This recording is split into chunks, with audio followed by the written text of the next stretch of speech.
Modern Army, informasi militer strategis dari seluruh dunia.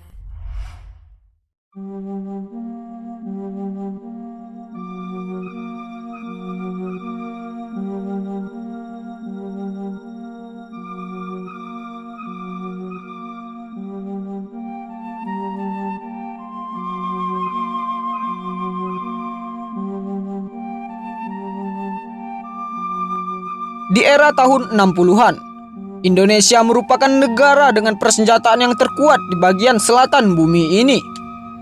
Kala itu Indonesia mendapatkan persenjataan yang besar yang disuplai dari Uni Soviet. Saat itu, masih dalam suasana perang dingin antara Amerika dan Uni Soviet. Kedekatan Indonesia dengan Soviet sangat mengkhawatirkan Amerika.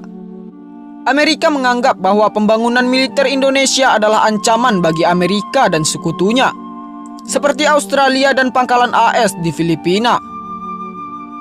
Sehingga Badan Intelijen Amerika yaitu CIA membentuk operasi khusus yang disebut Project Idealis. Kejadian ini berlangsung pada tahun 1958 hingga 1965. Hal ini berawal saat Belanda memperebutkan Papua atau Irian Barat dari Indonesia. Amerika mengerahkan pesawat legend pada masanya, yaitu U-2 Dragon Lady. Pesawat dengan julukan naga wanita itu rupanya sudah melakukan 30-an sorti untuk mengintai daratan Indonesia. Hal ini bertujuan untuk mengumpulkan data kekuatan militer Indonesia agar Amerika bisa menekan Belanda di meja perundingan. Karena akan terjadi pertempuran yang hebat antara Indonesia dan Belanda jika Belanda tetap ingin mengambil wilayah Irian Barat. Pengintaian langit Indonesia dilakukan CIA secara berulang-ulang sebanyak puluhan kali dan selalu berhasil melintasi langit Indonesia tanpa diketahui. Padahal, di kala itu kekuatan udara Indonesia termasuk yang disegani di dunia. Awal dari operasi Idealis Amerika ini terjadi pada tanggal 29 Maret hingga 7 Juni 1958 dan berlangsung sampai 1965. Padahal pesawat U-2 itu baru 1 tahun masuk dinas di Angkatan Udara Amerika. U-2 terbang di atas wilayah Indonesia mulai dari Pulau Sumatera, Jawa, Sulawesi, dan Papua. U-2 mengambil gambar di udara dengan sangat detail. Objek yang difoto meliputi instalasi militer, pelabuhan, rel kereta api, depot logistik, jalan raya, dan pangkalan udara. Pangkalan udara Polonia di Medan yang digunakan sebagai staging base untuk operasi konfrontasi Dwi Kora berhasil diabadikan lewat foto. Pangkalan udara Indonesia seperti Kalijati, Bogor, Halim, dan Kemayoran di Jakarta yang diisi pesawat MiG-17 Fresco dan MiG-21 Fishbat. Fotonya berhasil diabadikan dengan jelas oleh kamera yang dibawa U-2.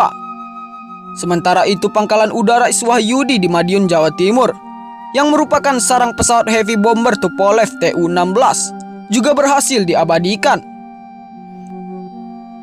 Pangkalan udara Juanda di Surabaya, serta Waru di Sidoarjo, Jawa Timur, yang digunakan sebagai pangkalan pesawat jet pembom atau jet bomber Ilyushin IL-28 juga tak luput dari pengintaian U-2.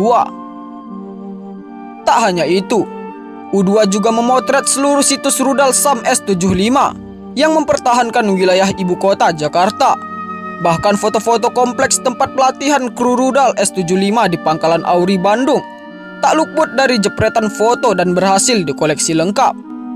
Tidak hanya mengidentifikasi jumlah peluncur rudal, bahkan titik penempatan radar dan kendaraan pendukungnya pun bisa diidentifikasi oleh Amerika.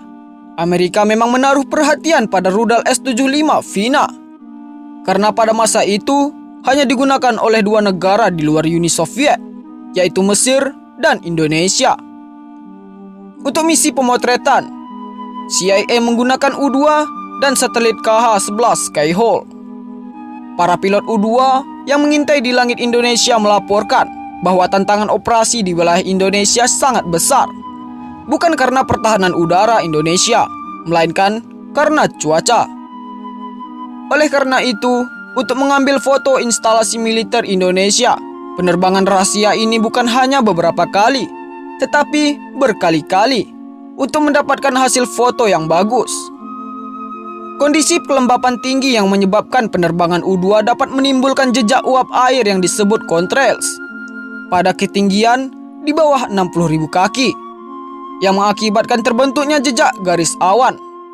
Akibatnya, U-2 harus terbang lebih tinggi lagi. U-2 mampu terbang setinggi 20 km di atas permukaan bumi.